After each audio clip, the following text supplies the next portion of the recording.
Cavs were working so hard, Chris, during all of those possessions to get buckets, and the Warriors would go down and just equal it up in 2 seconds. Yeah, and what you don't know is, was it scheme or was it miscommunication or both? Because when you switch on the weak side, usually you stop the back cuts, and that's what they did. But these are plays when guys came together, miscommunication, and a lot of times you don't need to switch anyway with Kevin Love. We talked about this before the game, out onto a Curry, and it seems like guys started doubting each other, doubting the system or doubting whatever they were trying to do, and then at the end it turned to miscommunication. All those layups, no excuse for it. But give Golden State a lot of credit, because Golden State could have fell for it by just trying to play hero ball and each guy go for it. They kept passing the ball. They kept getting others layups.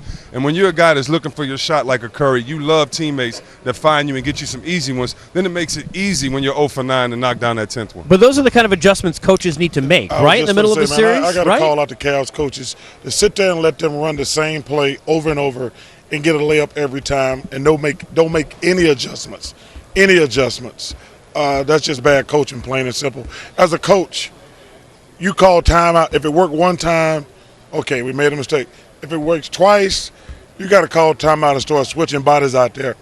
Even guys who can't play, say, hey, guys, I'm going to put somebody in there. We can't give them a layup every single time. Plain and simple. That was ridiculous. And it's amazing, too, for Golden State on the flip side. When you move the basketball, you move it from side to side. Most teams can't defend movement. Yes. There's a handful of teams. I think Houston's one of them. There's a handful of defensive teams that can guard, particularly in the playoffs where you really know what a team's going to do.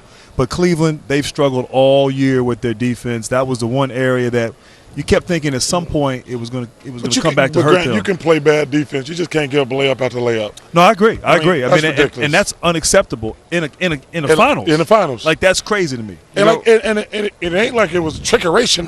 Right. It's just like let's just go across each other, and they be looking around like, oh, we supposed to switch. Right. And one of the things we talked about before the game, I think, is why Cleveland got out to a big lead, is because they played off their energy. Right. And you kept saying guys have to come in and just play hard. Well, you mentioned Bell. All he did was play hard, but he got some big temp dunks. You mentioned JaVale McGee. All he did was play hard, and he got a couple offensive rebounds. And I think Cleveland, along with some changes should have been made, got away from just doing the tough things, diving on the floor, playing hard, keeping the crowd in the game.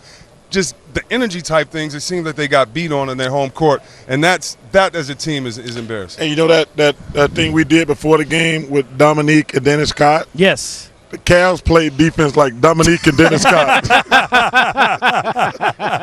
Oh, man. If they would have jumped Bones, he was in there. and shot like 3D, they might have won the game. Yes. We got more coming up from both sides at the Q.